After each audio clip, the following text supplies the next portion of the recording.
freedom, independence from being constrained by another's choice, insofar as it can coexist with the freedom of every other in accordance with a universal law, is the only original right belonging to every man by virtue of his humanity. Immanuel Kant. To Kant, as I explained in my previous lecture, moral philosophy, or metaphysics of morals, can be divided into two sciences: ethics and right, or law, or justice. I talked in that previous lecture about the issue of translation.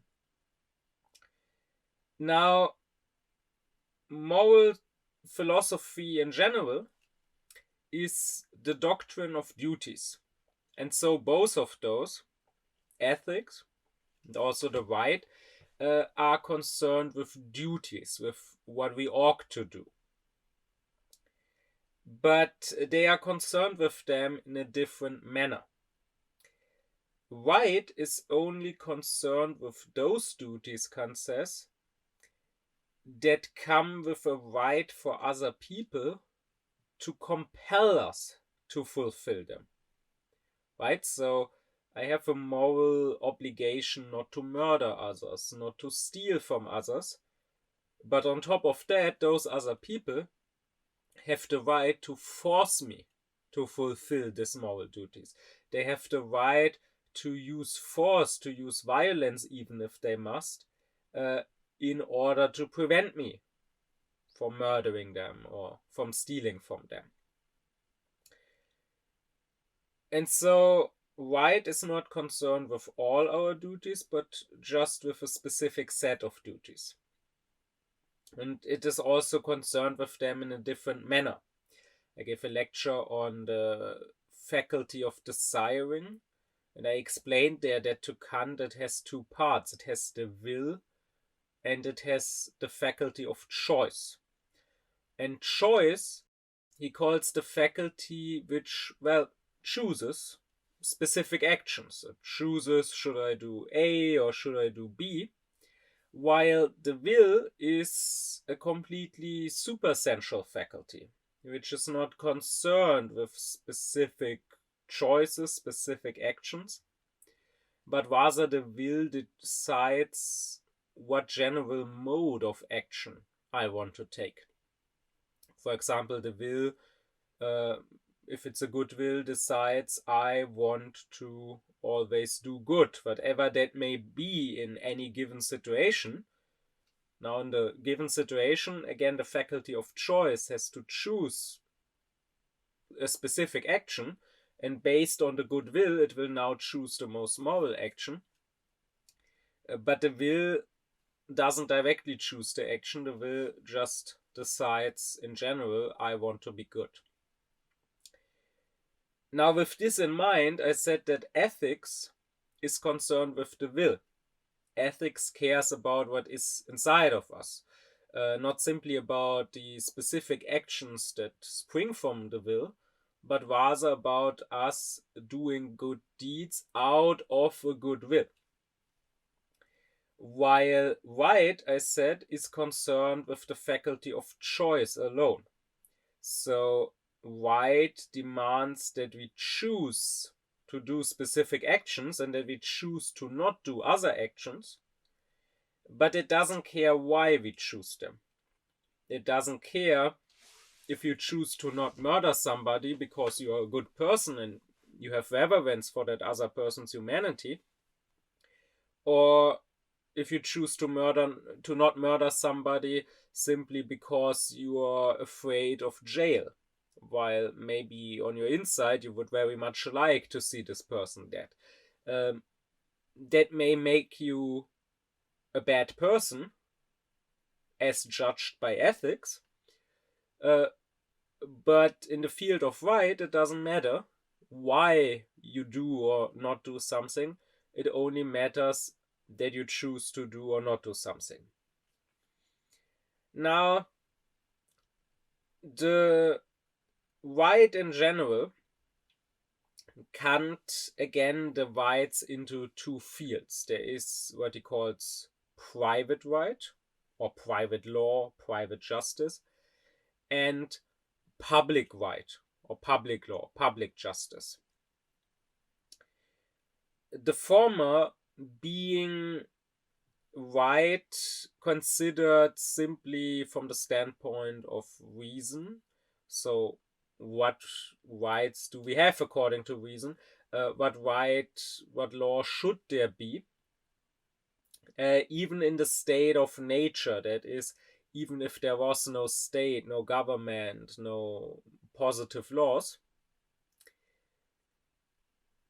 But of course, in this state, us acting according to what is right would depend on either us being virtuous people, so we would do it out of ethical reasons, or other individuals maybe forcing us, maybe compelling us. And this would not work, which is precisely why we need public right, that is, we need a right that is publicly declared. We need a social contract between the people that erects a state, and we need the state to enforce the rights. And then we also need something above the level of the state. We need some sort of international system.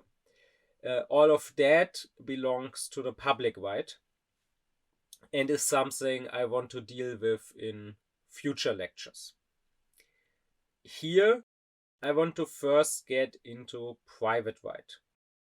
And this private right only really deals with one thing, according to Kant, and that is freedom.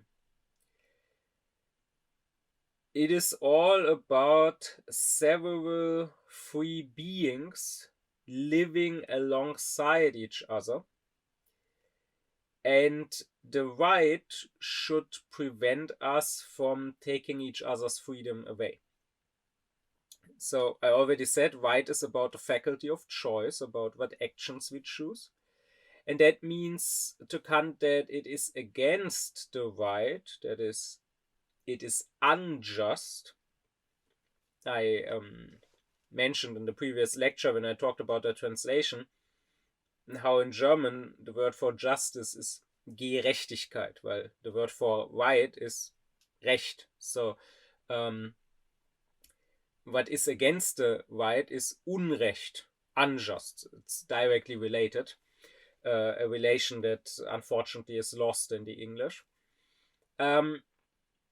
So it is unjust to, with my faculty of choice, choose any action that interferes with other people's choice.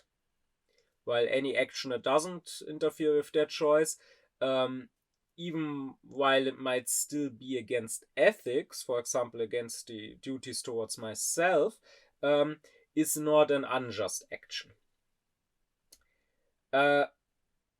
Right is therefore completely formal. It doesn't care about, it's not material, it doesn't care about the content of our actions. It only cares about their form, them having such a form that they don't interfere with the freedom of others. Right? In ethics, it's also about the material of your actions. It's about actively helping others. I talked about that in the lecture on the morality of love and the morality of reverence. To Kant, there are wider duties that are about furthering the purposes of others, right? Helping others in their aims. But that doesn't concern the right. The right is only concerned with me respecting, revering the rights of others, and that means, once again, using my choice in such a manner that it doesn't interfere with the free choice of others.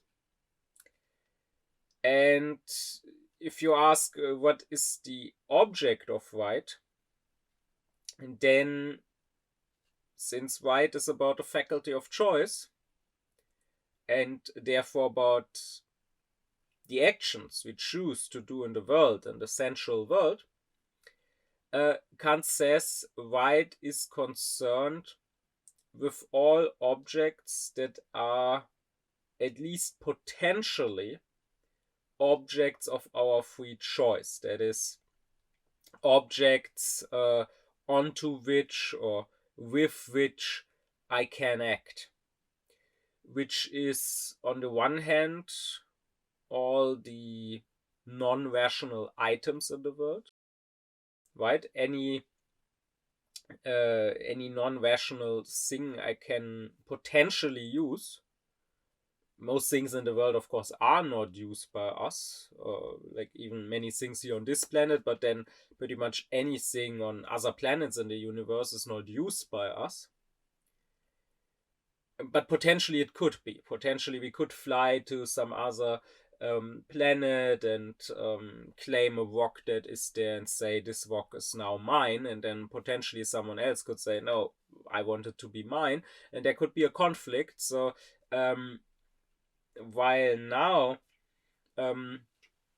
White doesn't have to deal with property rights on other planets, if technology evolved to a point where we would go to other planets, then White would have to deal with that. And on the other hand, not just non-rational items are an object of right, but of course also rational beings who are not only rational beings, but who also have bodies, who also appear in the sensual world.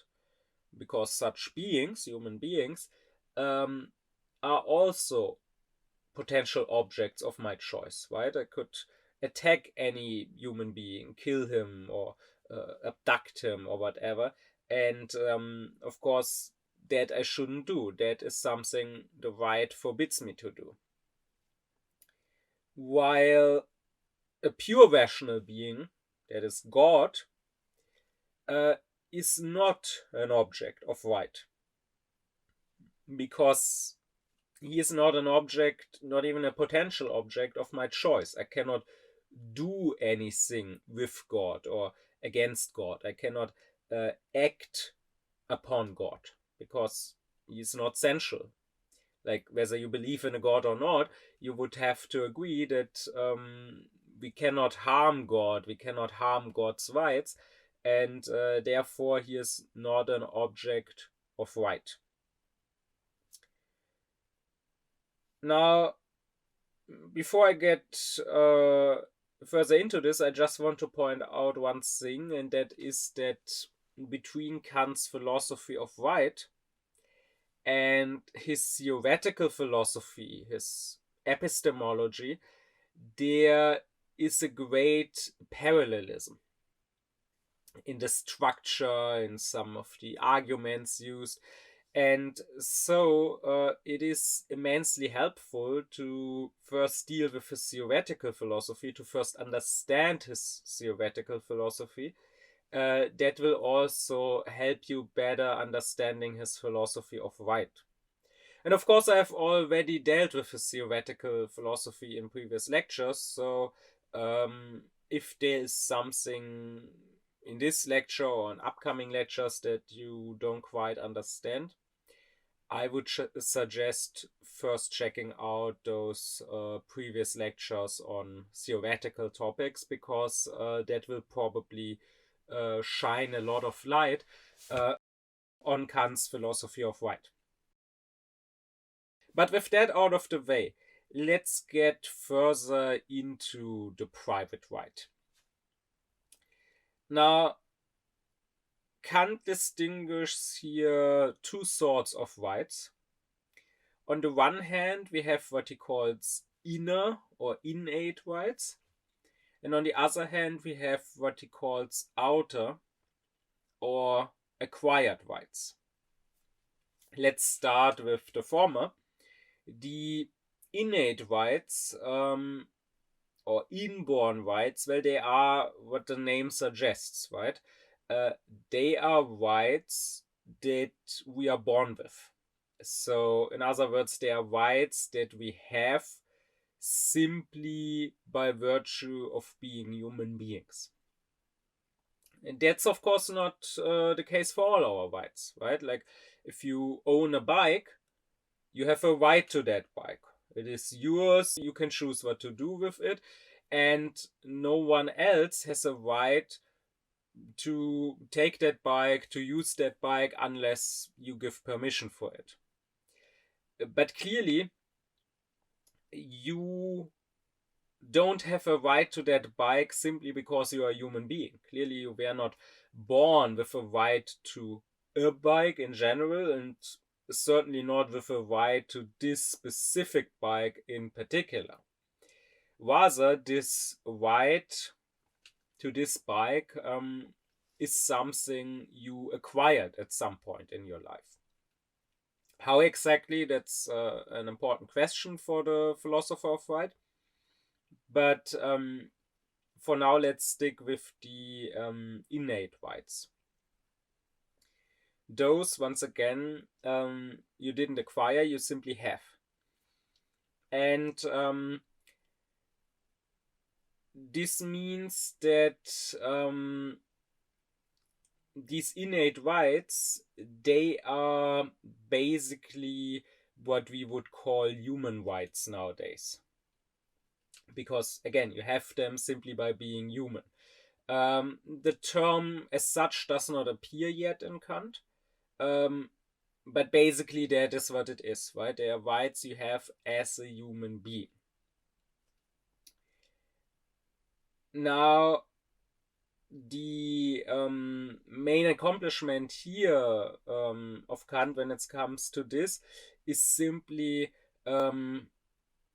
narrowing these rights down to one right. Kant would say we basically have only one innate right, or in today's terminology, only one human right, and that is once again the right of freedom. And this is what reason desires, right? I gave a lecture much earlier on what is reason, and Kant says reason is the faculty of principles. So reason wants to find, when there is a manifoldness, the principle behind it, from which this manifoldness can be deduced. And when it comes to rights, well, of course, you can talk about manifold rights: the right to live, the right to not be physically harmed, the right to free speech, the right to property. But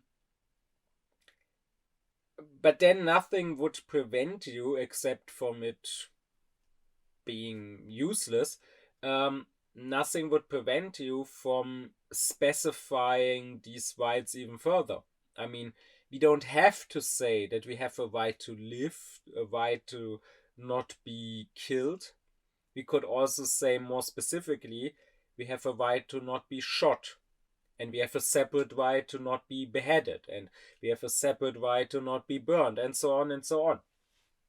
Or likewise, instead of in general saying we have a right to not be physically harmed, we could say we have a right to not be hit, and we have a right to not be kicked, and so on, right? And instead of saying we have a right to free speech, you could say you have a specific right to say A, and you have another right to say B, and another right to say C, and so on.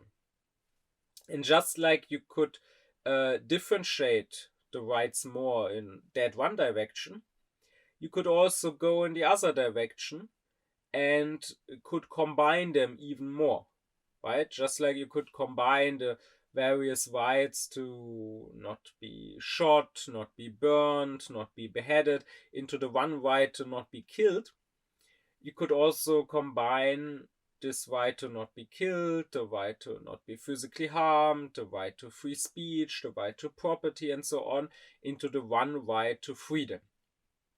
Because if you think about it, all attacks of your rights are ultimately in some way attacks on your freedom. either taking your freedom completely, like when you are killed, or taking part of your freedom, like when your bike is stolen, then you don't have the freedom anymore to drive around on your bike. And so Kant would say the one truly innate right a human being has is the right to freedom, and that is literally innate, right? We are born with this faculty of choice, and no one is allowed to interfere with it, to take it away from us. Since this right to freedom and everything that can be directly deduced from it is an innate right, Kant would stress that when there is a state that gives positive laws about respecting those rights, like the state makes laws that nobody shall be killed, nobody shall be stolen from, and so on, the state doesn't really give those rights because people already have them independently and before there is a state. All the state does is acknowledge these rights that we already have, and when he gives such a law, the state basically just announces that it is going to respect and to enforce those rights that, however, exist already independently of the state. And these innate rights, or really the one innate right of freedom, is of course concerned with rational beings, that is, with other human beings, right? They are, as I already said, potential objects of our choice. We can inflict our actions on them, but we have no right to do so against their will. And so here the state, if it does put these rights into laws, really just enforces a parts of ethics, right? Really just forces people to act in a manner that they would act if they were virtuous people. However, as I already said, not just other rational beings, but non-rational items, be they inanimate objects, but be they also plants or animals, are the objects, at least the potential objects, of our choice.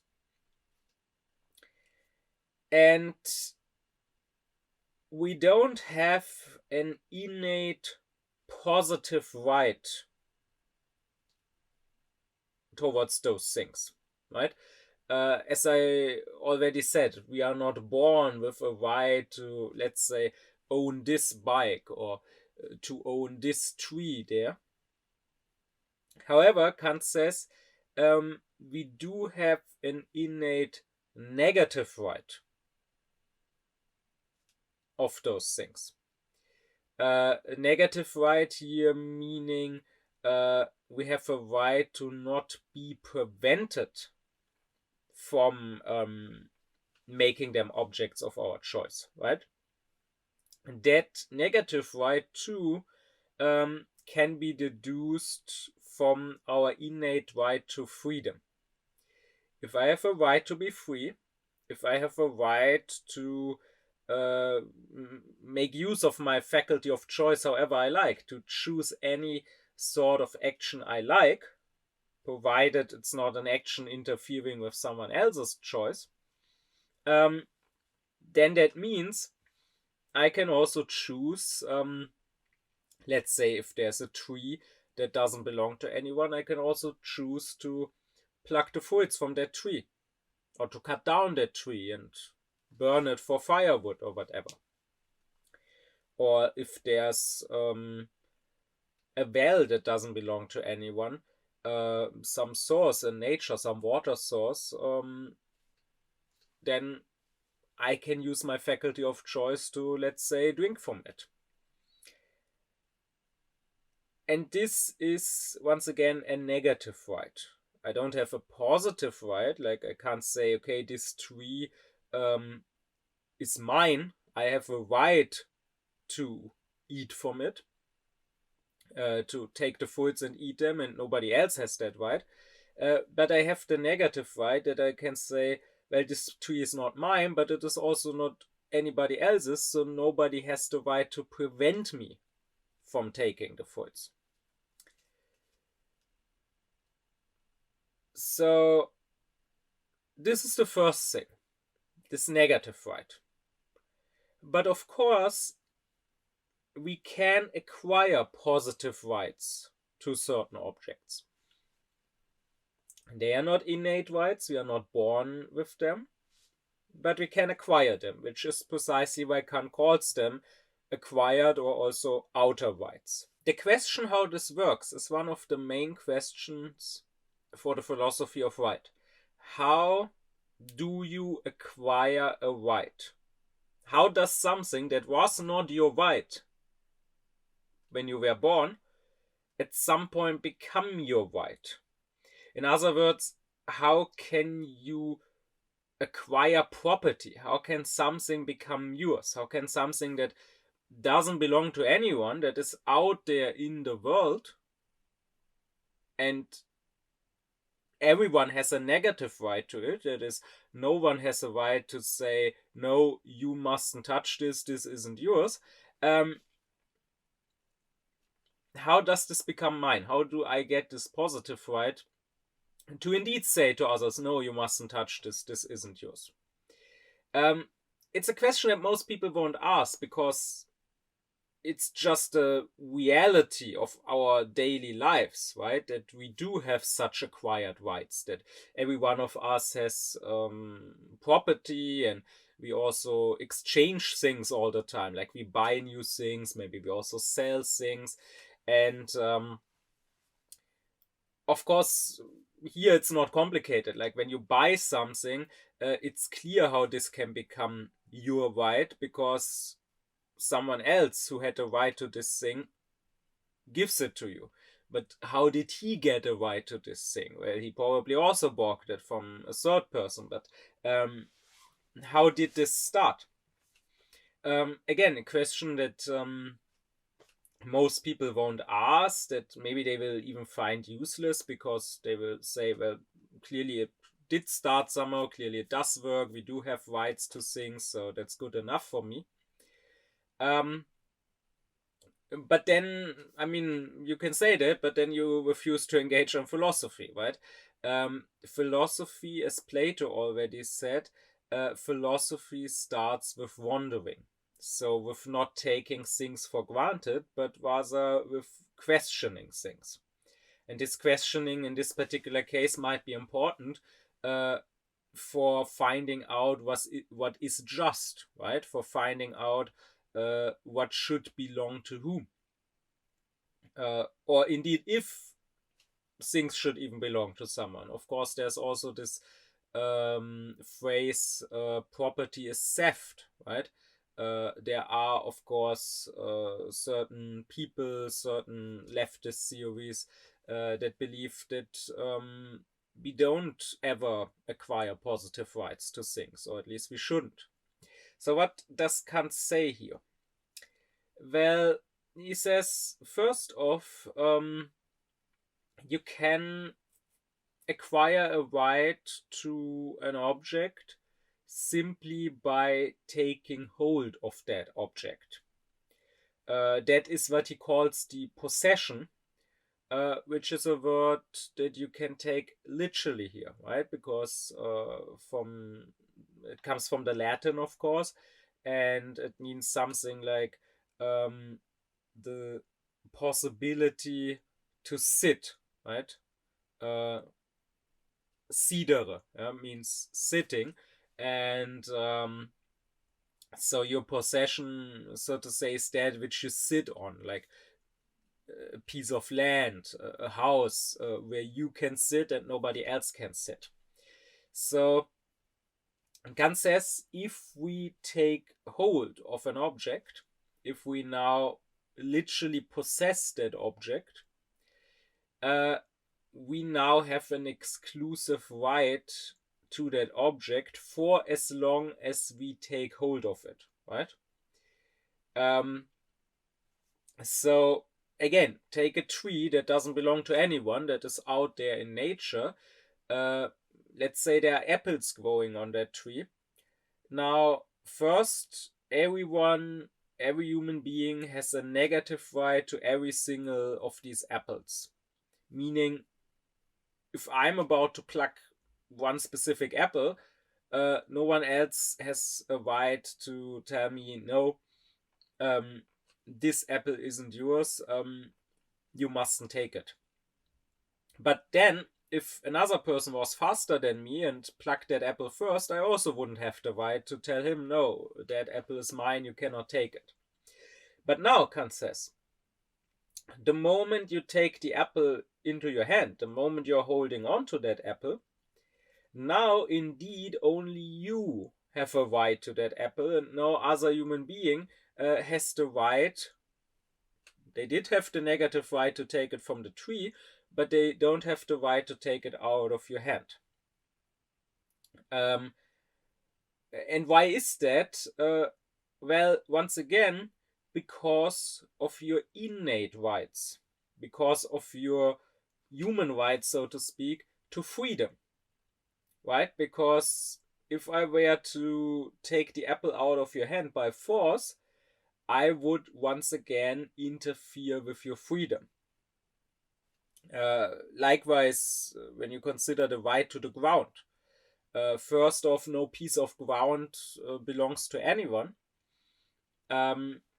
So we all have a negative right to stand wherever we want.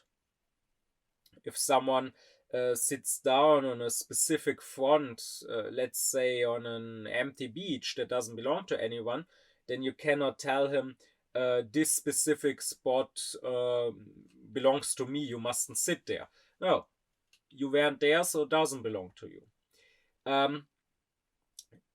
But now when the person does stand or sit on that spot, then now he does have an exclusive right to that spot. Meaning no one has a right to drive him away from that spot by force, like to threaten him with a weapon or maybe to just push him away, because again, that would interfere with that person's innate right to freedom. So you can see how our innate right, our right to be free, our right to our own free choice, can lead us to acquire a right to any object which we currently possess. But of course, the key here is currently, right?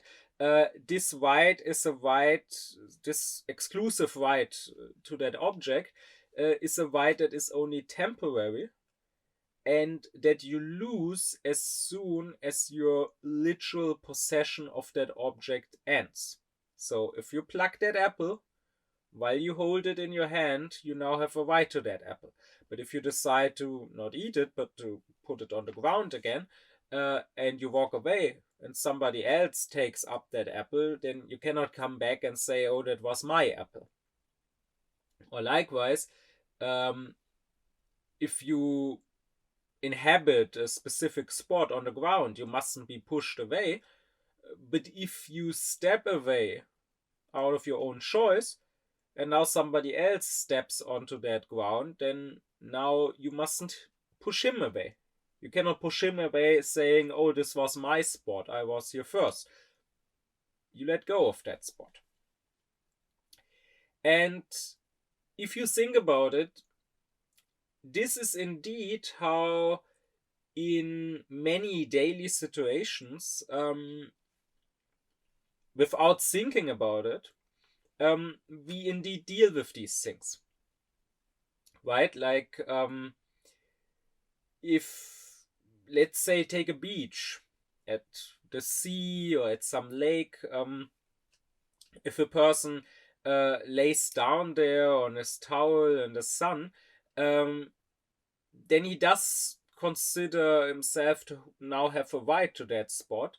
I mean, you can try to just push that person off his towel and take the towel and throw it from the spot, and now taking possession of that spot yourself. The person will probably be angry.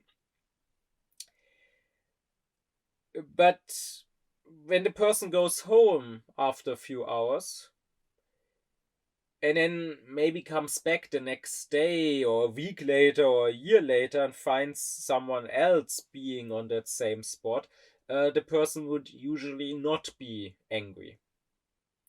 And if he does get angry and says, "This is my spot," then we would say that person is being stupid. This is nobody's spot. The beach doesn't belong to anyone. Likewise, if you take up a stone at the beach into your hand, you probably wouldn't like somebody else just grabbing it out of your hand without asking. But if you decided to throw the stone, to let it skip over the water, and now it would sink into the lake, and let's say a week later somebody else dives into the lake and finds the stone on the ground and picks it up and takes it with him, we wouldn't consider this an issue. We wouldn't consider this stealing. So clearly, the way Kant describes us acquiring a right temporarily to that object which we right now possess, a right which only lasts while we possess that object, clearly that is indeed how we usually see things. But of course, that can't be everything. Just acquiring a right to a thing while we literally possess that thing. Because clearly, if that was the case, we could not hold onto property. It would mean that maybe the clothes I'm currently wearing are my property, but as soon as I undress and strip out of them and put them away, everyone else would have the right to take them with him. It would mean that maybe the house someone lives in is his property while he's living in it, but as soon as he goes out one time, anyone else would have the right, because the house is now empty, to inhabit it and take it for himself. And this clearly can't be. This clearly wouldn't work. Kant would say it would destroy all our effectiveness in the world. We could not really make plans anymore, right? I mean, let's say you go somewhere with your bike or with your car, somewhere that is maybe a little bit further away, so you wouldn't like to walk all the way. And now, of course, while you are on your bike, no one has the right to push you off and take the bike. Or while you are in the car, no one has the right to force you out of the car and take it. But let's say you arrive and you let your bike or your car stand somewhere and you do some stuff for some hours. And let's say while you were away, anyone could just take your bike or your car and drive away with it. Well, now how do you go back home, right? And if you had known before that this would likely happen, that anyone could take your vehicle, then maybe you wouldn't have come here in the first place, because you wouldn't want to have to walk all the way home, right? So our plans would seriously be hindered if we had acquired rights only to objects that we currently hold on to. Indeed, even our innate rights would be threatened by this, like our right to live.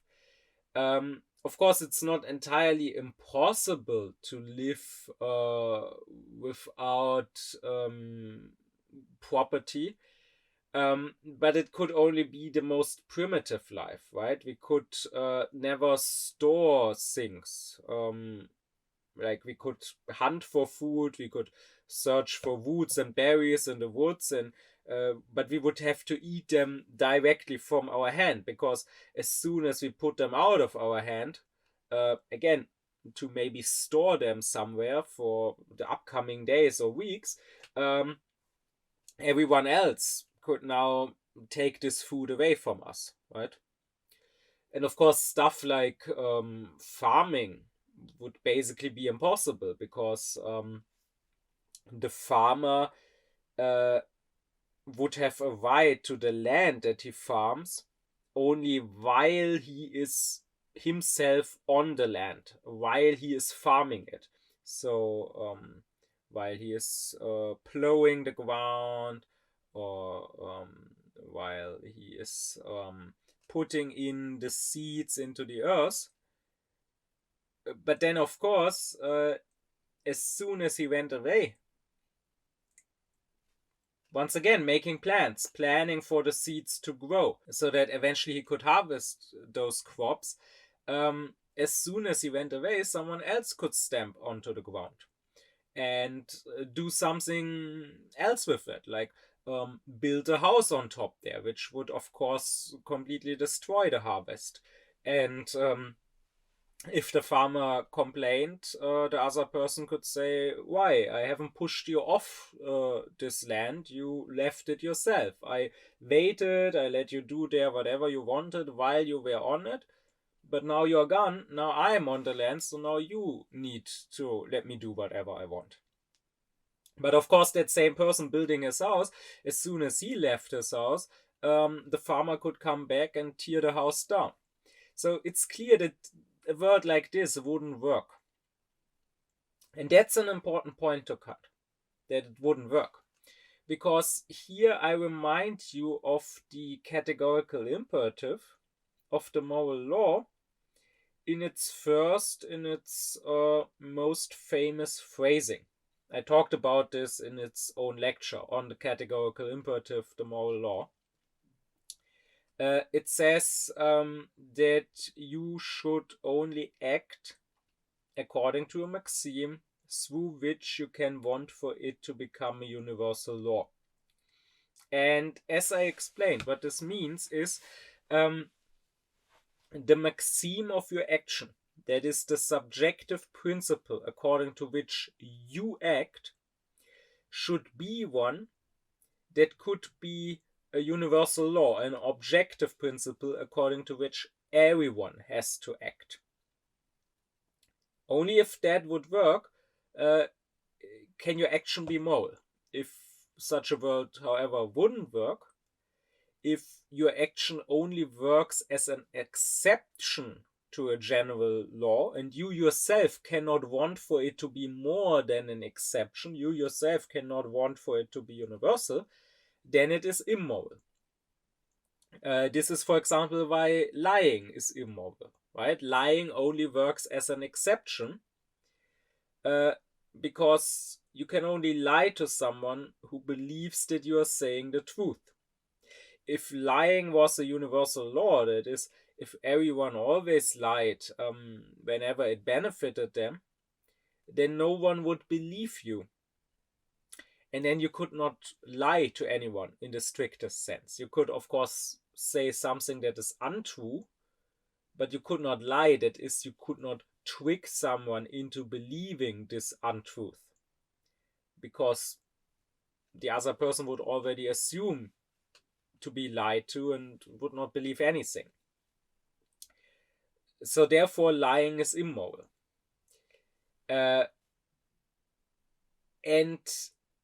this is important because this principle, your actions mustn't contradict themselves. Your actions must be such that their principle could be universalized. this moral law applies here too. Kant says reason demands that any object that is potentially usable by rational beings, so any object that is a potential object of our choice, must also be indeed available to use. Now, if we could constantly take objects that others want to use, that others make plans with, as soon as those others don't directly possess those objects, then if you take this maxim and universalize it, make it a universal law, that would mean that usable objects become essentially unusable. And that would be a self-contradiction. Reason demands that humans don't just survive, but that they improve their life. The reason demands that we cultivate and that we perfect ourselves, and therefore also the world around us, Kant would say, right? So if there's a river and we need to somehow get on the other side, reason demands that a bridge be built. Reason doesn't want humans to constantly have to walk many, many miles till there's a crossing or to swim across, but for the world to be cultivated, to become more reasonable, that is more fit for being inhabited by rational beings. And that cannot be if there is no property, if what one human being plans and starts to do with certain objects can be always undone by the next human being. All of morality, to Kant, is about freedom. I already explained that in my previous lectures on the moral duties, the duties towards myself and towards others, and then the narrow and wider, the perfect and imperfect duties, that all of morality is about freedom.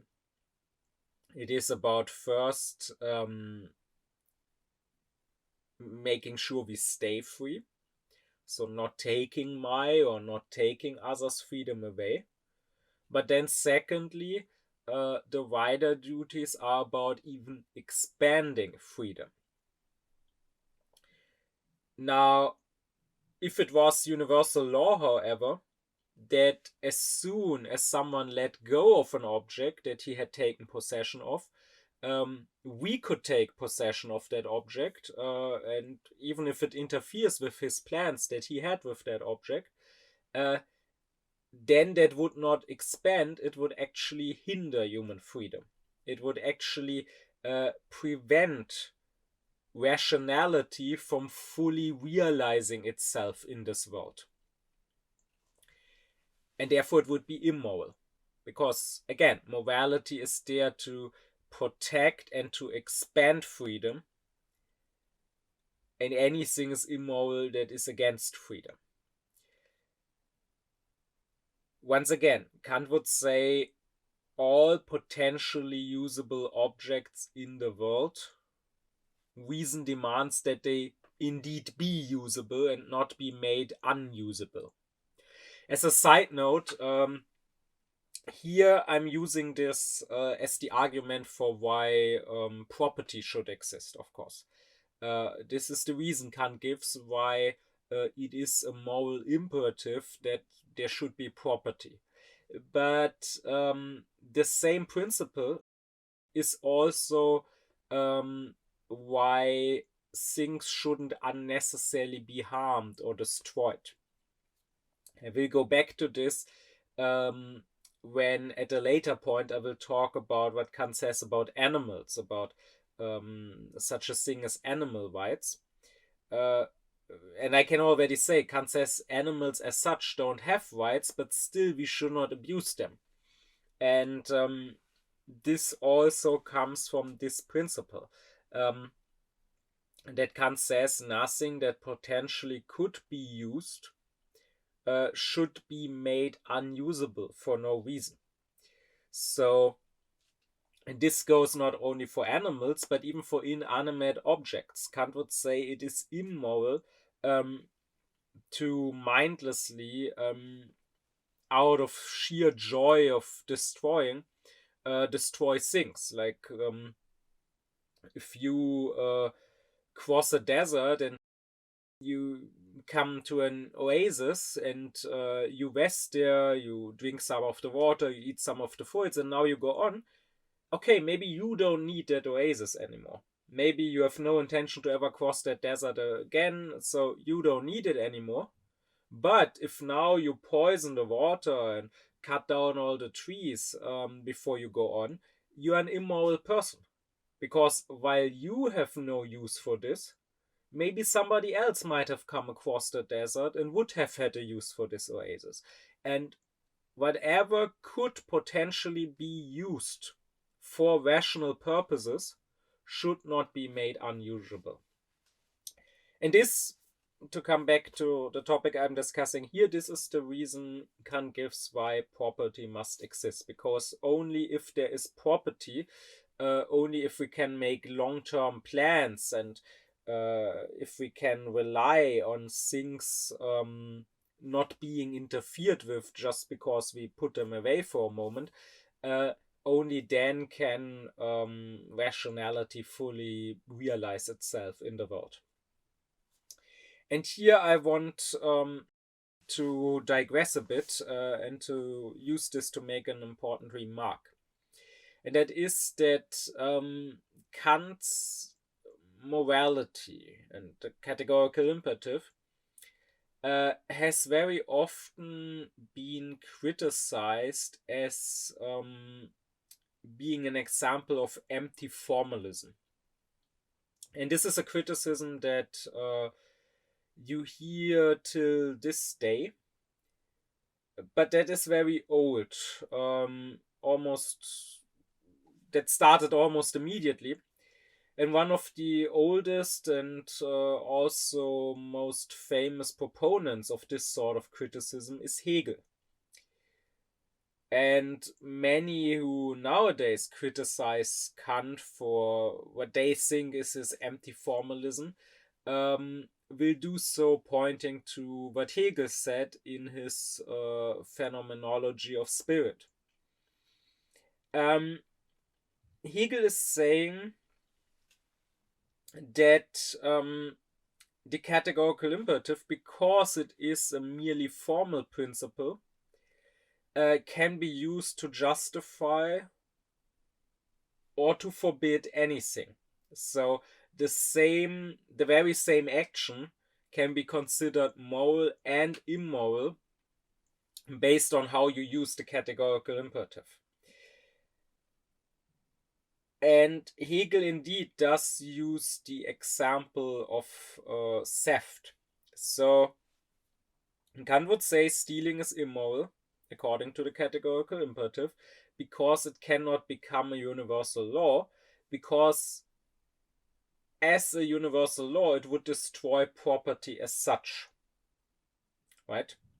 So the thief wants to steal as an exception, but as a general rule, he wants there to be property that is not stolen. He doesn't want it to be, he doesn't want everything to be free so anyone can grab it, right? So when you are stealing someone else's car, in general, you want cars to not be stolen because maybe you now want to keep the car for yourself. You want to drive around with it, and you don't want to have it stolen as soon as it's in your garage. And if stealing became a universal law, then you probably wouldn't bother even stealing in the first place, because by stealing you take what somebody else owns and you now want to make it your possession. But if everyone else was also constantly stealing, then it wouldn't be your possession, because the next person could now steal it from you. And it would not be worth even going through the hassle of stealing something, if it would just be immediately taken from you again as well. So stealing as a universal law would mean there is no property, and if there's no property, then you cannot steal. Therefore, this self-contradicts, therefore this is immoral. What Hegel says here is that this argument is correct, there is a self-contradiction here, but only if we start from the premise that there should be property in the first place. Hegel says we could also start from the opposite premise, that property shouldn't exist. And if you start from that premise, then now this means if you do make something your property, let's say if you take a tree not as common property where everyone can pluck the fruits, but now you put a fence around that tree and tell other people this is my tree now, you mustn't pluck the fruits from there. Now this action, taken as a universal law and not just as an exception, would create a self-contradiction, right? Because if you say there should be no property, but now you make one object yours and tell others you can't take this object. Now, if everyone started doing that, then there would be property. Everyone would have property. And if your premise is that any object should be free to be grabbed and used by anyone, then you would now be in contradiction of that premise. And so it would follow from the categorical imperative, if we start from the premise everything should be free to use by everyone, that property is theft. That by making something exclusively yours and excluding others from it, you are basically stealing it from them. And this argument of Hegel's, I think, doesn't show that Kant has an empty formalism in his moral philosophy, but rather Hegel has this empty formalism, or Hegel misunderstands Kant as being just formalistic, because this argument of Hegel's completely ignores what Kant says in his philosophy of right about property and about why there should be property and there needs to be property. Sure, completely considering it completely abstractly, I could imagine a world where there is property and I'm not allowed to take things that belong to others, or I could imagine a world where everything is free to be used by everyone and therefore I'm not allowed to take it for myself. But if I'm not thinking so abstractly, but rather asking myself, okay, would such a world work? I can see that the second world would not work. That, as Kant says, if everyone can just take anything at any time, as soon as somebody else lets go of it, our effectiveness in the world would be destroyed. Our plans would be destroyed, and potentially usable objects would become unusable, which is against reason.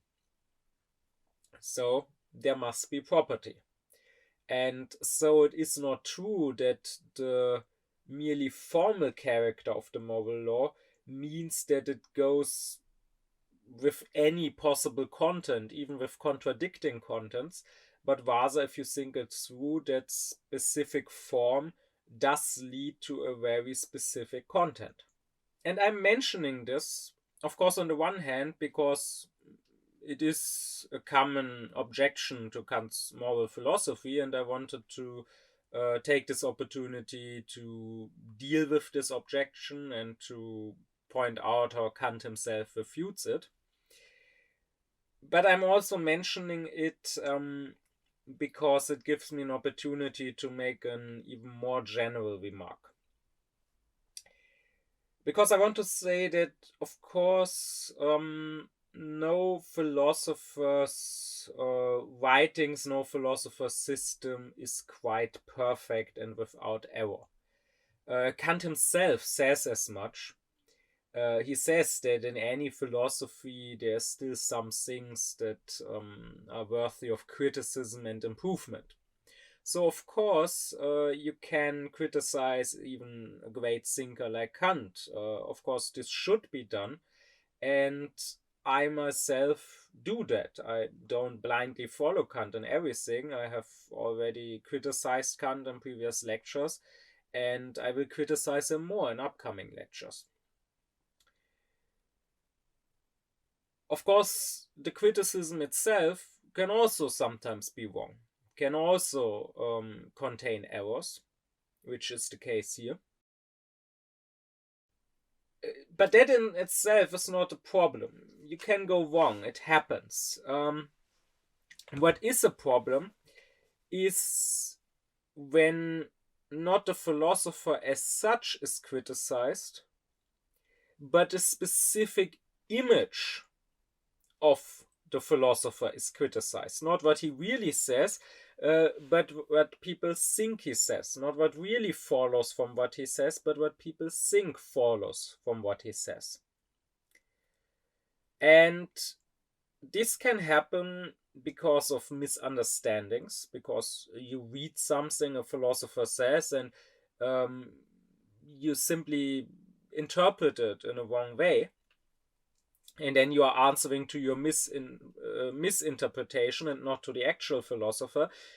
This can happen, of course. So even that shouldn't happen to someone like Hegel, who himself wants to be a philosopher. But then it can also happen that you answer not to the actual philosopher, but just to an image you have of that philosopher, not because you misunderstood something he wrote, but because you simply didn't read it at all.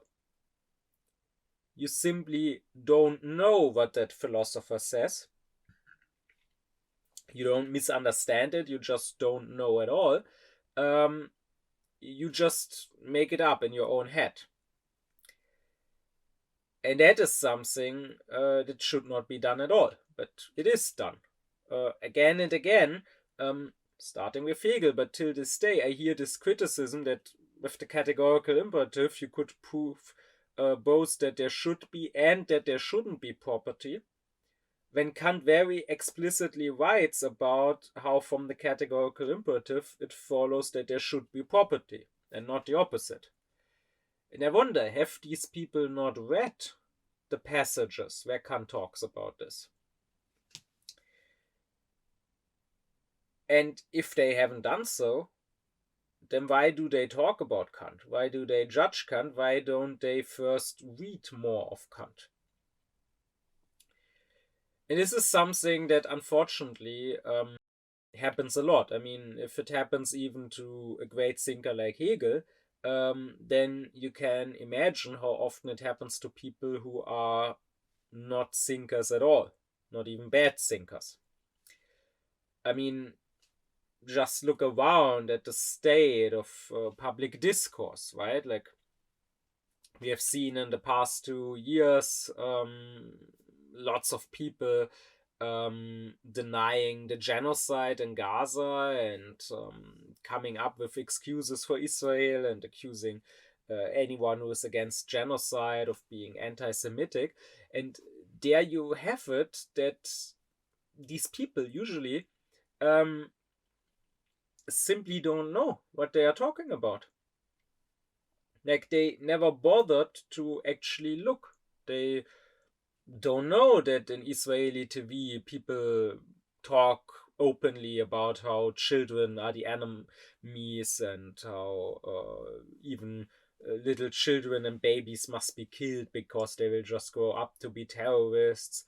And they don't know that Israelis have protested for the right to rape, prisoners, that someone accused of having raped a prisoner could go on national TV and talk about how that was totally justified. They simply don't know these things.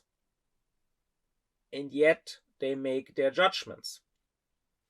Or consider how certain people are judged, and not just philosophers. Like, consider someone like Greta Thunberg.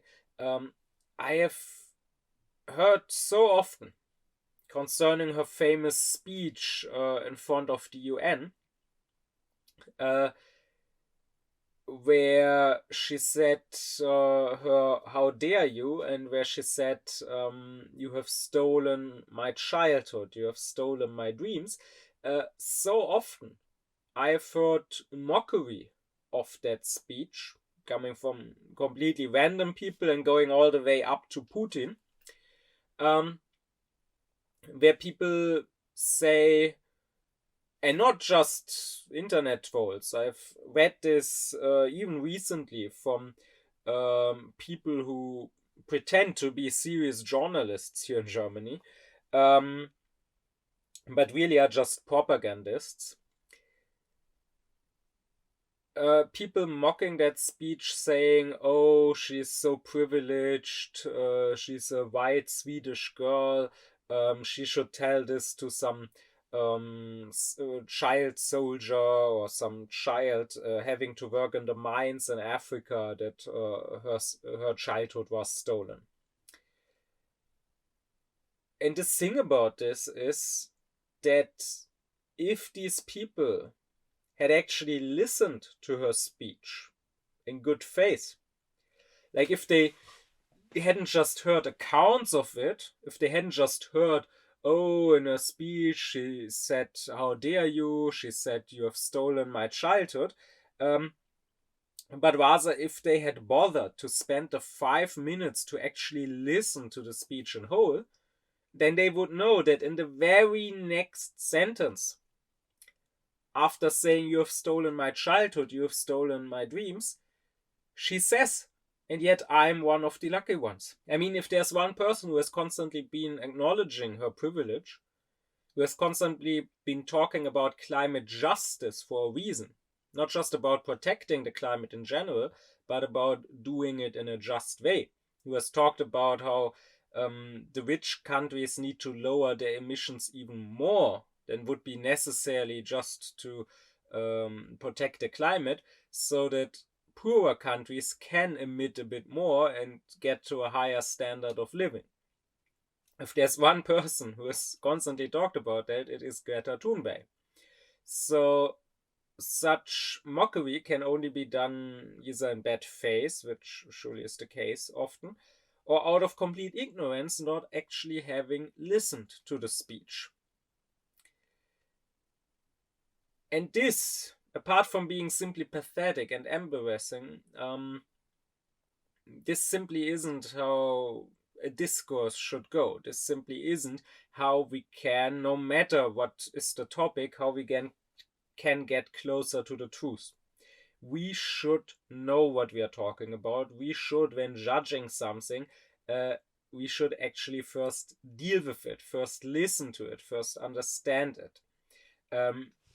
Which is precisely the reason why, before starting this lecture series, I read all of Kant, all 29 volumes of his works, because I didn't want to talk about something that I only understand half of.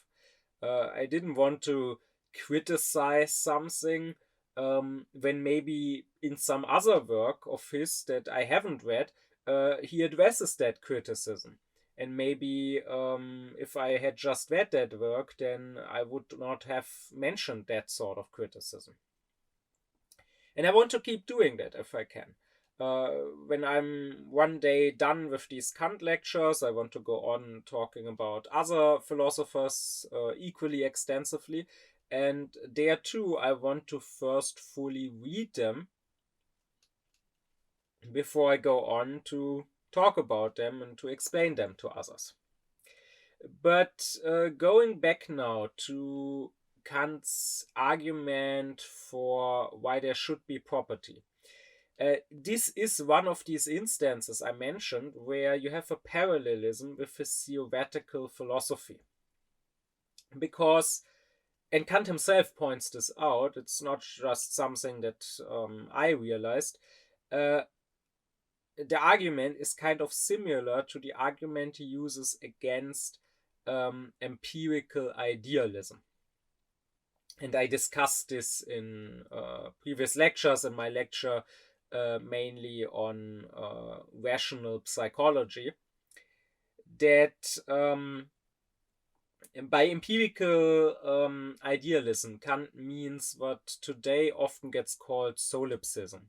So the position that only I exist and everything empirical, so everything I know from experience, that is the whole outer world, including other human beings, including my own body, is only ideal, that is only exists in my thoughts, in my consciousness, but doesn't truly exist. It's all a dream or something.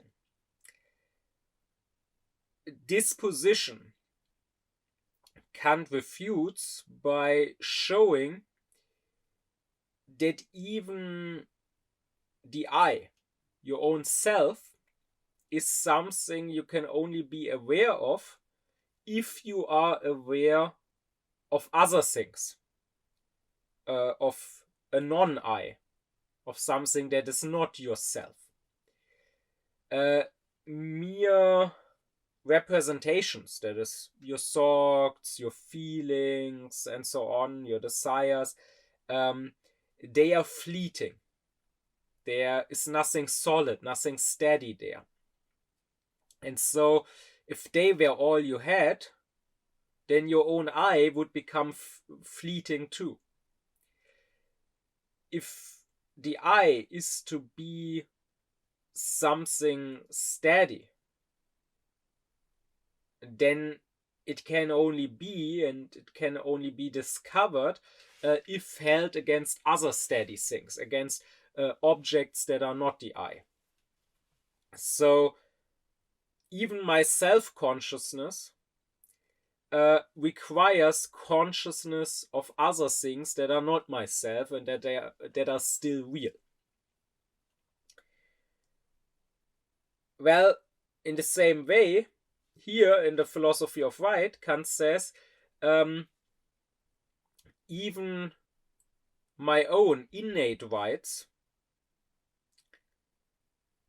require the outer, the acquired rights. If I cannot acquire rights to other objects, if I cannot make other objects mine, my property, then even what is my property by birth, that is me with my body, with my freedom,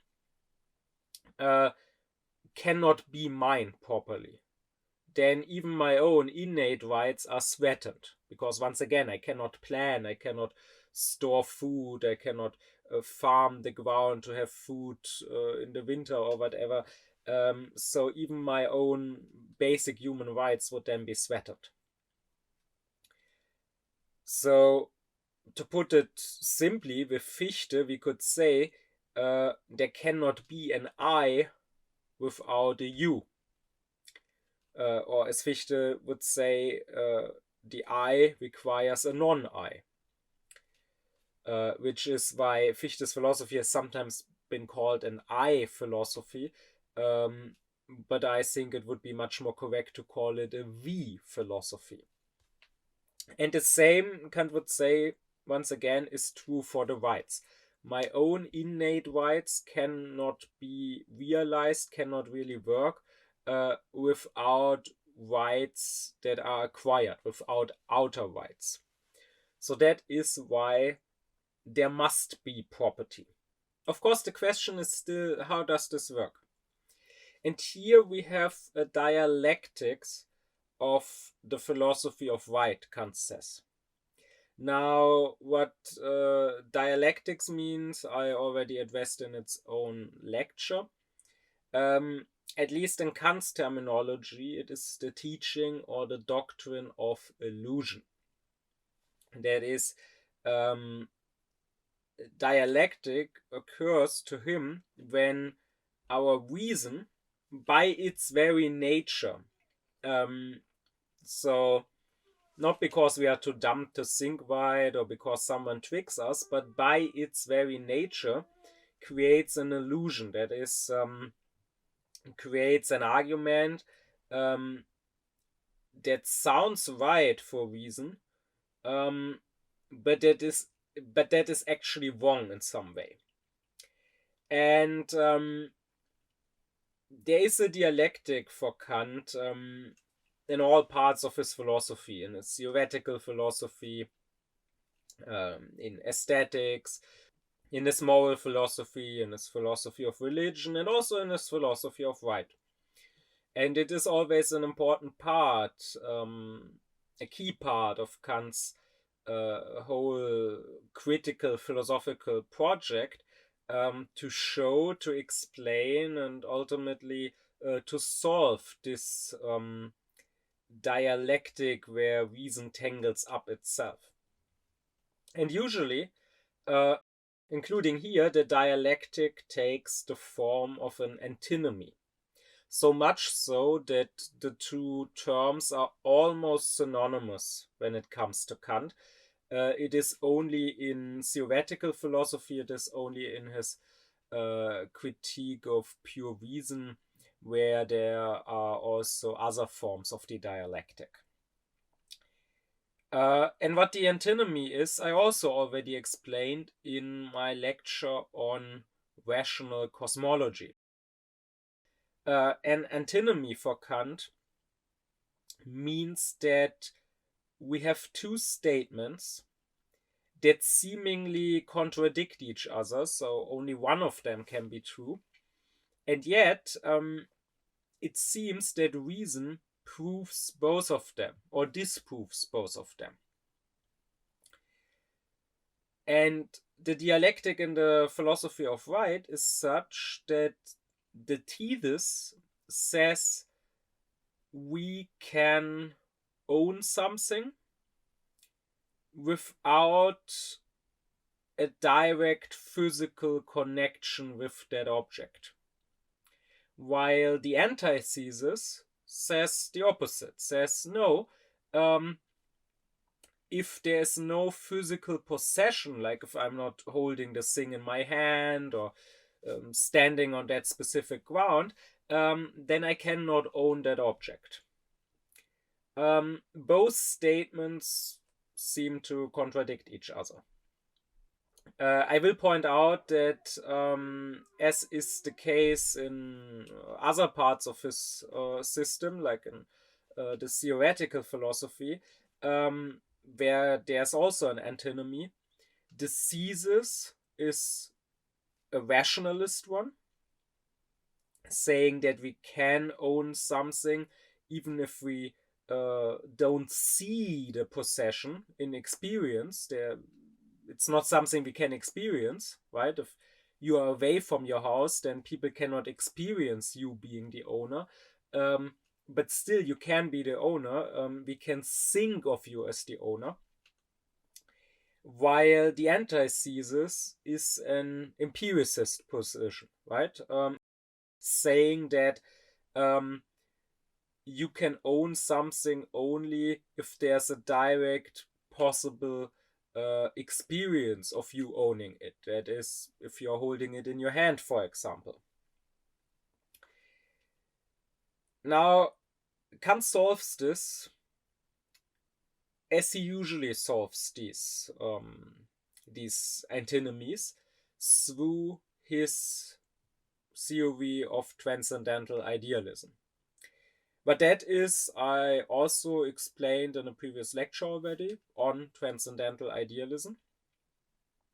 Simply put, it is the distinction that Kant makes between things as they appear and things in themselves.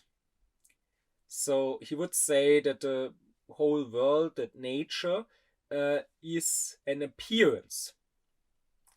the things, the phenomena as he calls them, are the things quite literally as they appear to us, but not as they are in themselves, independently of appearing to us. Those would be the noumena, the things of thought, because nous in Greek is basically the intellect, while phenomenon is just a Greek word for appearance. Well, Kant uses this distinction here in his philosophy of right as well. It's a very important distinction that always reappears in Kant's philosophy, and it's one of the basic things you need to understand if you want to understand anything about Kant. So I really recommend that earlier lecture on transcendental idealism. Kant says that there is something like physical property, something that you own in experience in the sensual world. He calls that possessio phenomenon. And then there is, on the other hand, intellectual property, which he calls the possessio noumenon. And here by intellectual property, he doesn't understand what maybe we would think of nowadays when we hear that word. The property to some idea, the property maybe to a name or an image, a story, whatever. No. You can have intellectual property with something that is a quite physical object, like let's take a house. What Kant means by intellectual property is simply a virtual relationship you have with that object that you own. A relationship that is not experienced, is not seen, but that exists in reason. So a relationship that we can think. Right? So if you are in your house right now, then it's currently in your physical possession. So it is your possessio phenomenon. But if you leave your house, it now for a time leaves your physical possession, but it can still stay your intellectual property. That is, while you are not physically connected with it right now. And that means if someone else were to break into the house and inhabit it while you are gone, he would not do direct physical damage to your freedom, as opposed to kicking you out while you are in the house. Still, while you are gone, there is still a virtual connection between you and the house, a connection that cannot be experienced, but a connection that you can think and everyone else can think. And because we can all think that connection, this house, while currently empty, while the owner is currently away, is still owned by that person. Since we can all think that, we can also all respect that virtual connection, that intellectual property. And that is why Kant solves this antinomy by saying that both statements, the thesis and the antithesis, are both true. They are just true in a different way. They actually don't contradict each other, because both statements happen on a different level, so to say. And that, by the way, is how Kant always solves these antinomies, saying that both statements that seemingly contradict, he's not picking a side. He's not saying, okay, I have stronger arguments for the one side and against the other, but rather he's always saying they are both true or they are both untrue, and it's just a misunderstanding. Once again, it's dialectical to think that they contradict. Because Kant says the antithesis, you cannot own something while it is not in your physical possession, is true if by owning we are talking about physical ownership, we are talking about the possessio phenomenon. But the thesis, you can own something while it is not in your physical possession, is also true if by owning we mean something being your intellectual property, being your possessio noumenon. And this is indeed how we think, like, consider theft.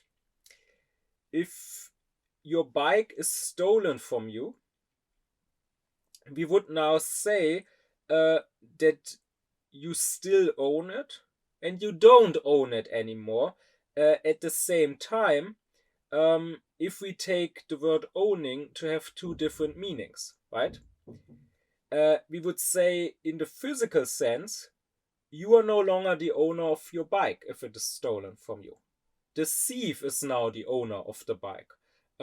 Because it's no longer in your physical possession, it's in his possession. You can no longer do with it what you want. You can no longer drive around with it. He can.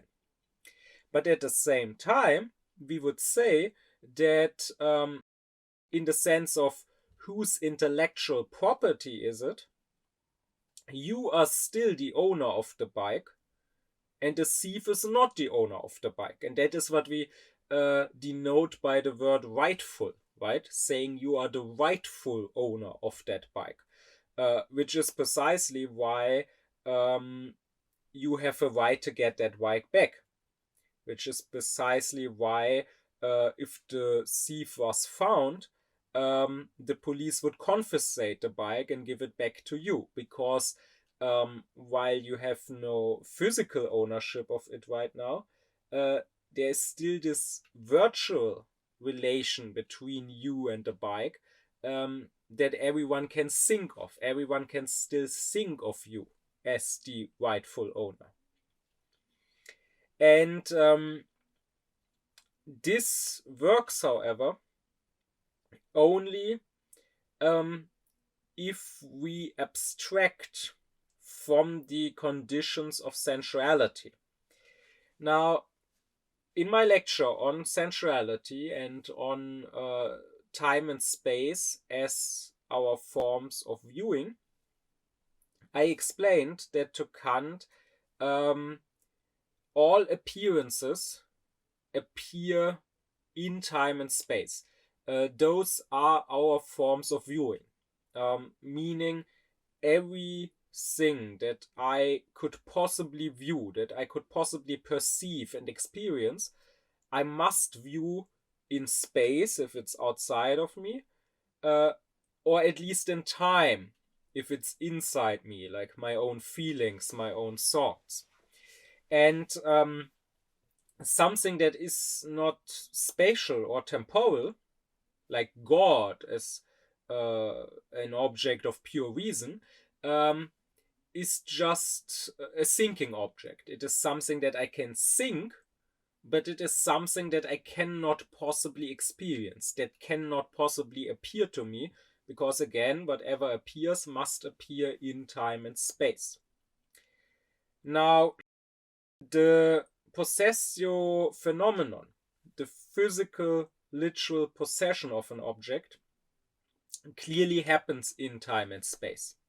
So, if we are completely empiricist, if we insist on time and space, there can only be that, and as soon as I let go of an object, I'm no longer its owner. The intellectual property is only possible if we abstract from time and space. If we say that, yes, in the world of appearances, it appears that I'm no longer the owner, because this object is no longer in my hand. I'm not holding on to it. But in the realm of purposes, or in the kingdom of purposes, and I also made a lecture about that already, which you might want to check out, the kingdom of purposes. Kant famously says that we are citizens of two worlds. I mean, actually, he does not say that word for word, even though many people think it's a direct quote of Kant. But in essence, he says that. He says, we inhabit this sensual world, this temporal, spatial world, just like non-rational beings, just like animals do. But at the same time, as rational beings, as free beings that have the autonomy to be able to set a purpose for themselves, that are not just driven by natural laws, by their desires, by their instincts, but that can decide themselves about their purposes. As such beings, we also inhabit an invisible kingdom of purposes, not just the kingdom of nature that is visible, but the kingdom of purposes that cannot be seen, cannot be experienced, but that we can think of. We can think of the purposes of human beings building an organic system, building a kingdom together, where the purposes should not contradict each other, should not get in conflict with one another, where we should try to create some sort of harmony of purposes and not interfere with others' purposes. Well, once again, if we abstract from time and space, and therefore if we abstract from the sensual realm, from our experience, we can say that in the invisible but thinkable realm of purposes, I can still be connected with an object, even though in the physical realm I'm not connected with it, but I'm separated from it by time and space. I can still be connected with that object because it can still be part of my purposes. It can still serve as maybe a means to reaching one of my ends, and therefore my purposes require these objects, and therefore they are still virtually, even if not physically, connected to me. In this sense, Kant says, the physical possession of an object is just the central schema of the actual intellectual property. So you can abstract from space, right? Once again, you can still own your house while you're not in it, or you can still own your phone while it's not in your hand or your pocket. So you can be separated from it by space. And you can also abstract from time. This for Kant is important mainly when we make contracts and agreements, right? Like if someone promises something to me, promises to do some work for me, let's say some work in my house or whatever, or promises to bring me some object that I ordered from him, then Kant would say, I now have a right in this precise moment where the promise is given and accepted. But of course, the next day or the next week or so, the person could refuse to give me what he promised. And when I complain about him breaking the promise, he could then say, no, in the very moment where I gave the promise and where you accepted it, I was not breaking it. In that moment, I was preparing to give you that thing. But now that moment has passed, and now you are separated from that moment by time. And so now you have no right anymore to what was promised. Again, if this would not work, right? If this was how things are, then we could never rely on others. We could never make contracts. We could never order things, and all of economy would not work if there couldn't be promises, there couldn't be contracts about certain actions that are undertaken in the future, or certain things that are delivered in the future. So here too, Kant says, we must be able to abstract from sensuality, and that means in this case from time, and to consider that we still own something, in this case this promise, whatever was promised to us, independently of the time that might be between the promise being given and the thing being delivered. And this whole position is an idealistic position, right? As is any position that relies not merely on experience, on what can be seen or touched or heard or whatever, but that relies on thinking. Any position that believes in something that is invisible, but can be thought by reason. And Kant calls this idealism in his philosophy of right or philosophy of justice the idealismus juridicus, so the juridical idealism.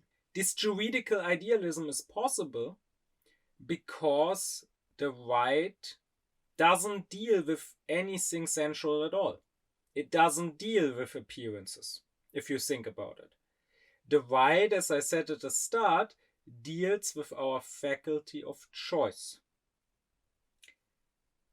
It is all about the choices we make and the fact that we should only choose actions that don't interfere with others' free choice.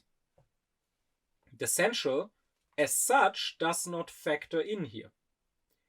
So, simply by making choices, you can already be connected with objects, not in a physical, but in a virtual sense.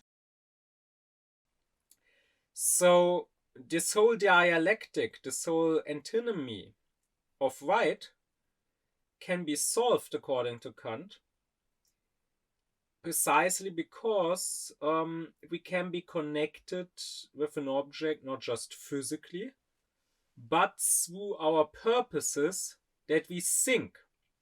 In layman terms, we could say we can be connected with something through the plans we make, through the will we have. So let's go back to the earlier example of the bike. If I take my bike somewhere and then I put it there and I go about my business, I'm not physically connected to the bike right now because I'm not riding it. But with my purposes, since I made the plan to take the bike later and go back home using that bike, through my purposes, I still have this virtual connection with the bike. And the right is concerned with precisely this virtual connection.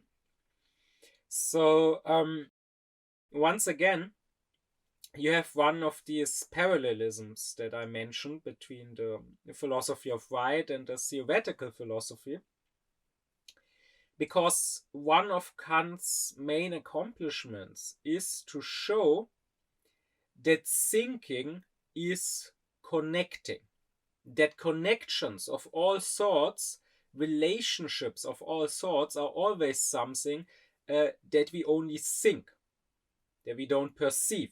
Right? I explained that in my lectures on theoretical philosophy, for example, my lecture, What is Experience? That Kant says what we perceive are only specific sensations in time and space, but not connections. Connections are thoughts. Indeed, that is all that thinking is. It is an connecting, a putting together, or as Kant puts it, a synthetic unity of the manifold. So synthesizing the manifold that my sensuality gives me into some sort of unity. And this, according to Kant, happens in 12 manners.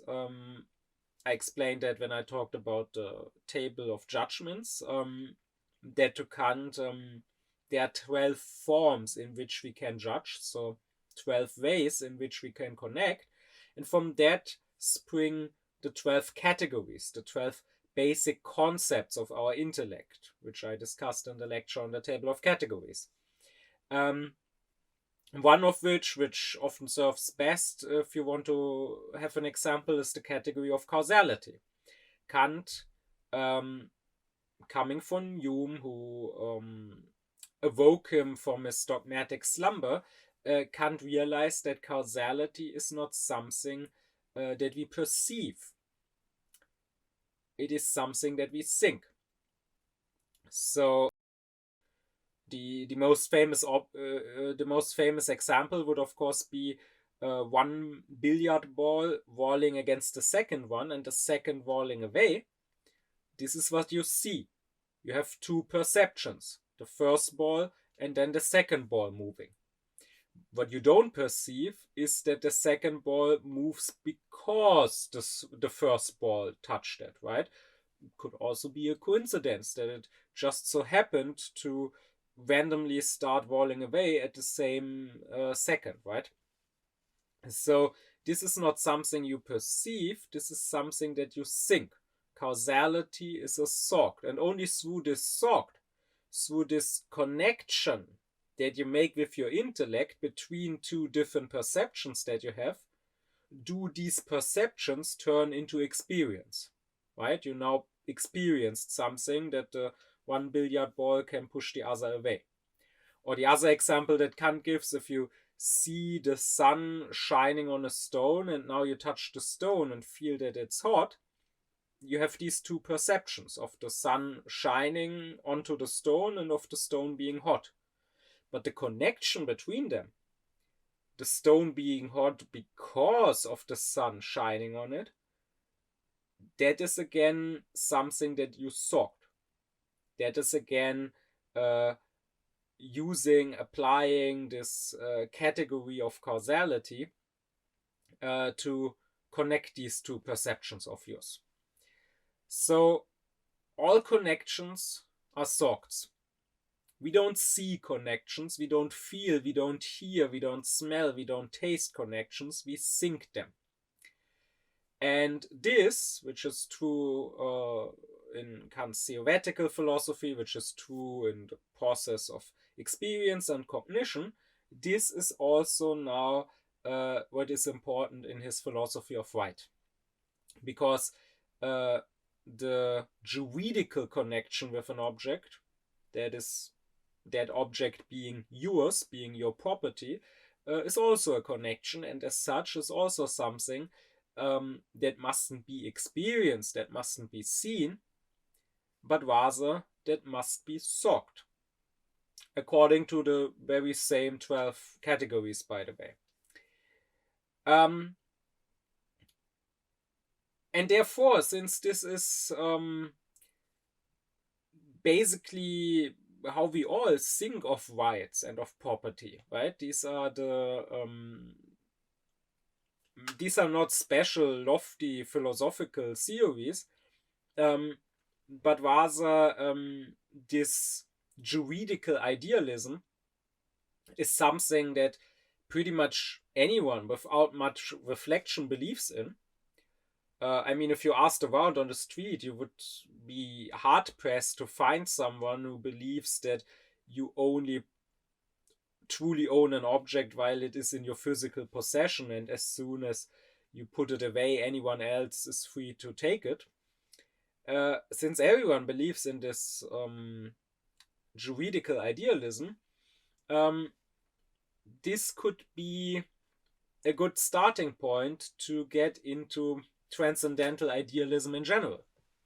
Because, again, this juridical idealism that pretty much everyone believes in only works if you consider time and space not to be things in themselves.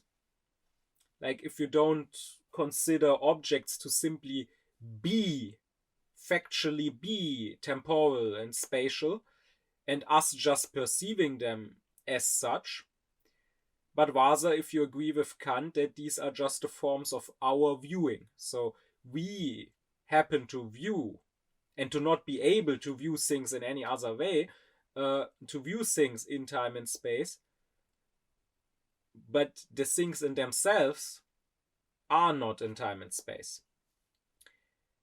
And because of the ideality of time and space, because of that we can abstract from them and we can think this other relation. We can think of something as being our property when it's physically disconnected from us. This should get people thinking. This would not work if the opposite of transcendental idealism, if transcendental realism was true. Of course, I'm very well aware that those who reject transcendental idealism, or more simply who don't yet understand transcendental idealism, will hardly consider this a convincing argument. But still, I do want to point out that this is, to Kant, one fact that points very strongly to the truth of his broader transcendental idealism, even beyond the philosophy of right. Because a statement that pretty much anyone would agree with in the realm of rights has, if you think about it, transcendental idealism as the condition of its possibility. Before closing off this lecture, there's one more thing that I want to address. And that is that Kant says that property obliges. Now, he doesn't say it in those exact words. I'm using those words mainly because they are well known in Germany nowadays, because nowadays that is what our constitution says. Property obliges.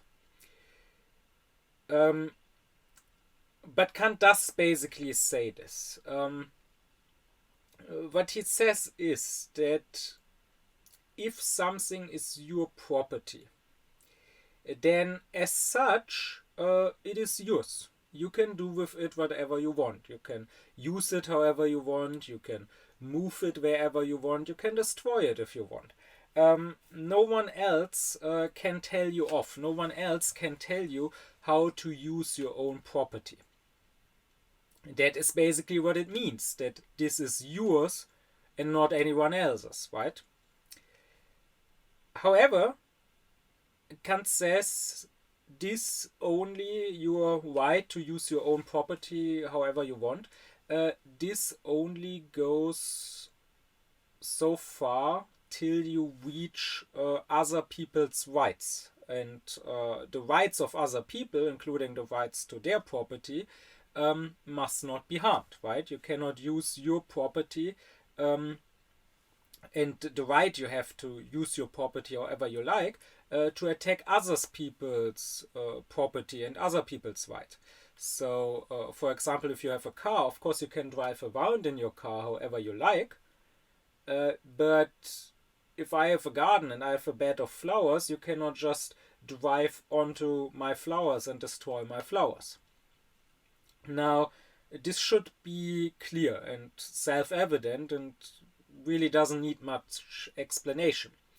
However, what is important is that Kant says this also is true in more indirect cases, where maybe you don't use your property directly as a tool to destroy somebody else's, but still the way you use your property brings danger or harm to somebody else's property.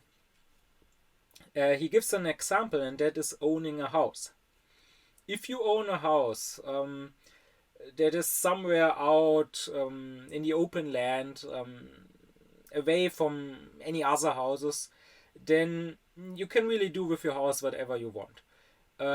And if you don't care for your house and over time it breaks down, it turns into a ruin, well, that's your problem, right? But it's your property, so that's your choice what to do with it.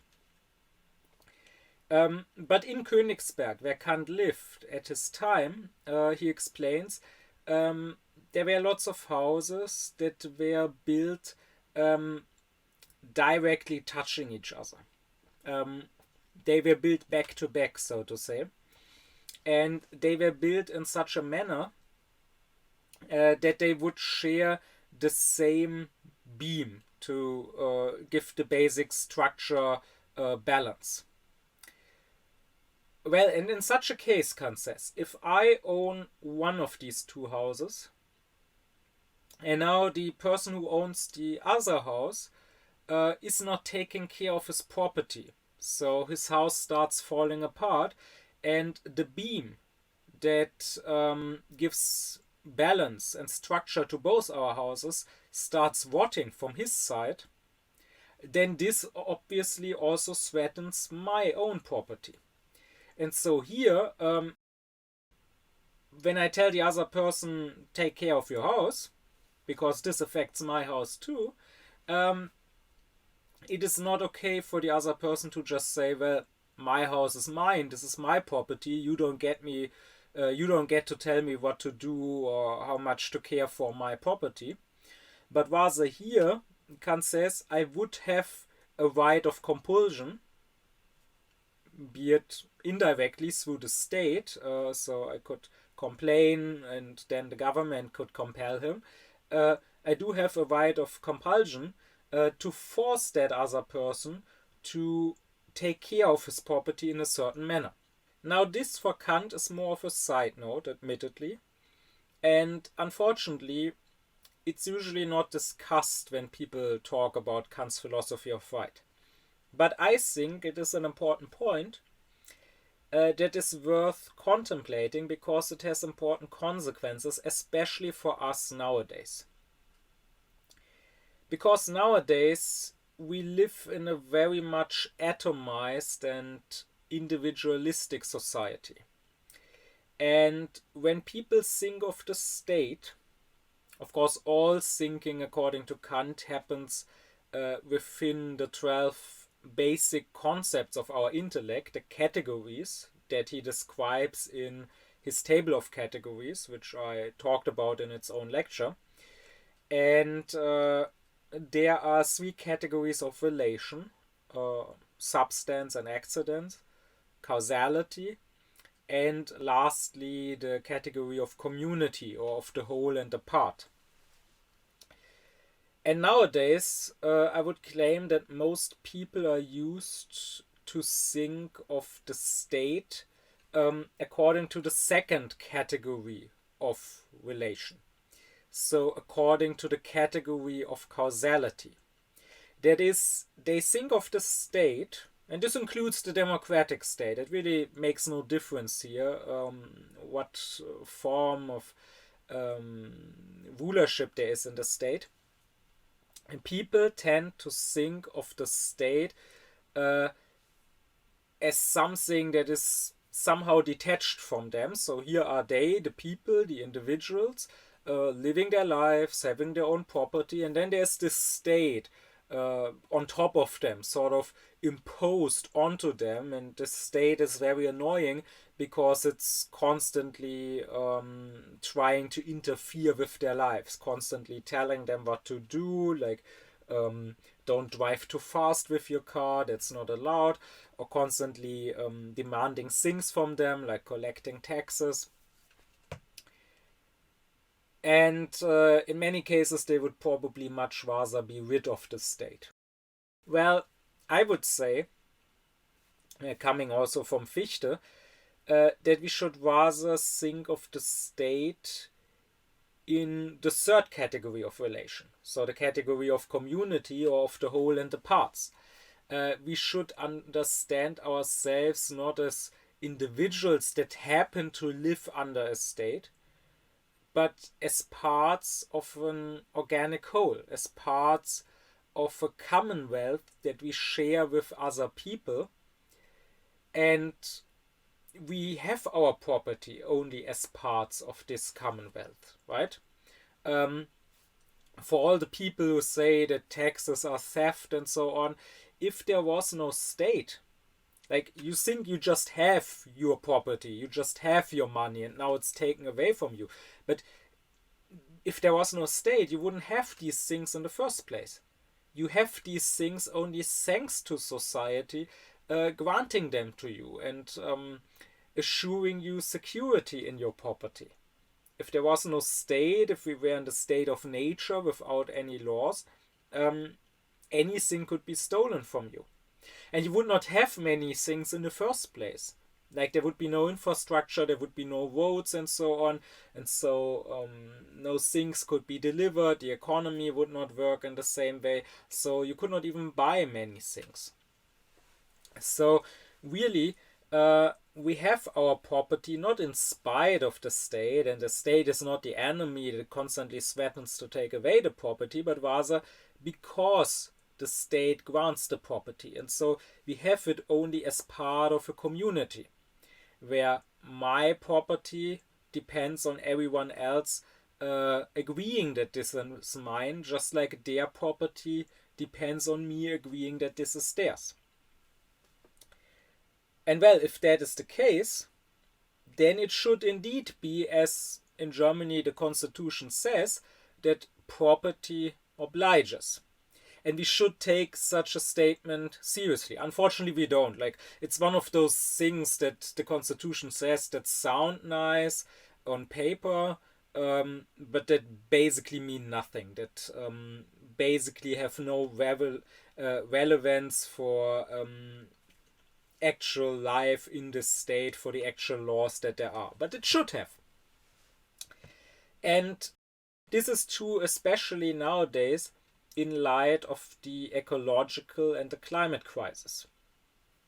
Because here, of course, the problem is precisely that people do with their property whatever they want and don't think that it obliges them. So there's lots of climate change deniers, and I refuse to see them as anything else. They can say theoretically that they believe in climate change, but if they don't act accordingly, then in the practical sense they do deny climate change. If you're sitting in a burning house, even if you say, yeah, the house burns, if you're not running around screaming, if you're not trying to put out the fire, in my book, you're a burning house denier. So these climate change deniers, they often say things like, oh yeah, the climate activists, if they don't like cars, they don't need to own a car, they don't need to drive in a car, they can drive a bike if they want, but they should let me drive my car. My car is my property. And to that, coming here from Kant and his argument, I would answer, sure, your car as such may be your property, so you can do with it whatever you want. Like, you can park it on the street or you can park it in your garage. That is your choice. No one else can tell you which one to do. But the problem is that the moment you drive around with your car,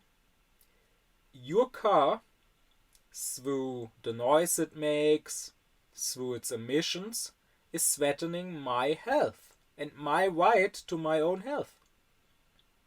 And simply by me choosing to not drive in a car, I cannot avoid that still my health is harmed through your choice of driving your car. And on top of that, of course, your car is not just threatening my health, it is also destroying the climate through its emissions, and thereby it is threatening my property in many ways. Like, let's say I have a garden.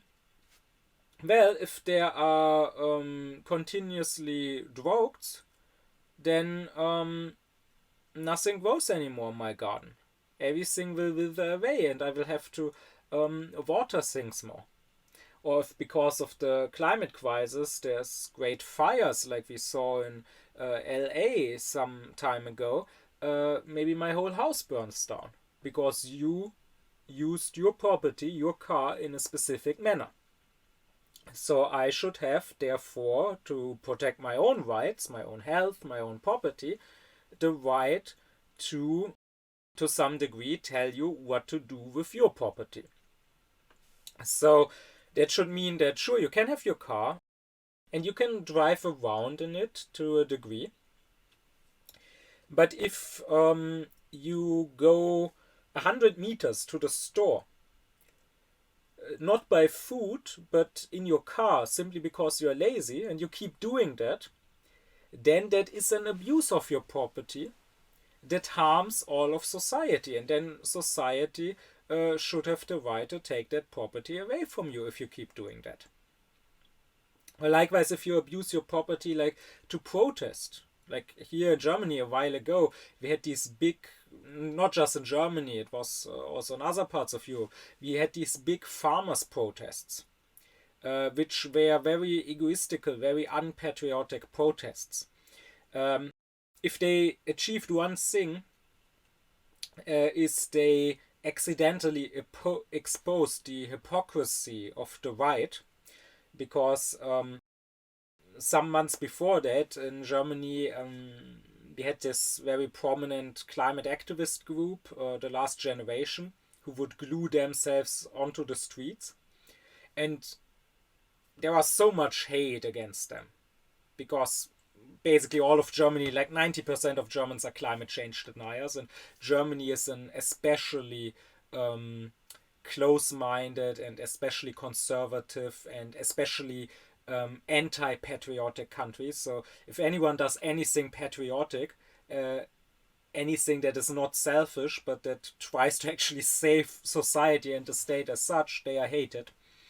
And the funny thing is, those climate activists, they were attacked with pseudo arguments saying, oh, they are blocking simple people that just want to drive to work with their cars, or they are blocking ambulances and threatening people's lives. They actually always left a free part on the street for ambulances. But then, some months later, you had these farmers' protests, and since this was not a protest against society's egoism, but only a protest against the government, and society already hates the government, everyone and the right-wingers, they of course love these farmers' protests, even though the farmers with their tractors blocked all the streets, blocked all the working people, blocked all the ambulances, and indeed did almost kill people, did actually threaten people's lives. So the hypocrisy of the right was very much exposed. But my point is, if you're a farmer, if you have a tractor, you should be obliged to use it for society. So sure, you can use it for your work, you can use it on your field, but you cannot use it on the street to block people and produce so much emissions, waste so much fuel to protest with your tractor. So this should be forbidden. And before anyone says, but protesting is an important right, they can protest like normal people, walking. I mean, no other profession does this. If the nurses are on strike, you don't see them rolling the hospital beds onto the street. And if the zookeepers are protesting, they don't come riding on top of the elephants and the lions. So if anyone else can protest on their feet, I'm sure the farmers can do it too. So this is, especially in the light of the economic and climate crisis, we need to find an answer to this also from the perspective of the philosophy of right. And I think here lies the answer in Kant saying, sure, property means it's yours, you can do with it whatever you want, but you still need to respect the rights of others and the property of others, and that limits your use of your property. You have an obligation to use your property only in a way that doesn't harm society and the property of other people. And this is something that we should start to take seriously and to enforce. That's what I wanted to talk about here. To summarize it, in private right, there are innate rights that are basically all about our freedom. And then there are acquired rights, rights to certain objects, rights to own certain objects, rights to property. And these acquired rights are necessary. It is necessary that property exists. Otherwise, even our innate rights to our freedom, to our life, would be threatened. And these acquired rights, of course, we can acquire a right temporarily when we literally hold on to an object, when it is in our possession physically. But that is not enough. So we must be juridical idealists. We must believe that there can also be some form of intellectual property, that we can still virtually be connected to a thing, be a thing's rightful owner, while in time and space we are not connected to that thing. Now, I want to further get into that topic in my next lecture, because for one, there remains the question, how exactly are we connected to things when we don't physically hold on to them? And I already alluded to it, that Kant works with his table of categories here. Since these connections are connections that we think, and since all our thinking happens within these 12 basic concepts of our intellect, then Kant says there must also be 12 basic kinds of rights to property. And then second, there still remains the question, how does this start? How can something go from being temporarily mine because I hold on to it, because it's in my physical possession, to becoming my property that stays mine even when I put it away? So how does the original acquisition, as 18th century philosophy would call it, how does that work? Those are things that still remain to be discussed in my upcoming lecture. My deep thanks be to my supporters: Leo Allmann, Thomas Doringer, Gernot Klaufen, Benjamin Lehning, Ökobong, Samet Özkilic, Yasin Özün, Alexander Reuter, Lisa Rinner, Ron Suhl, as well as to all others who support me and my aufkläring cause.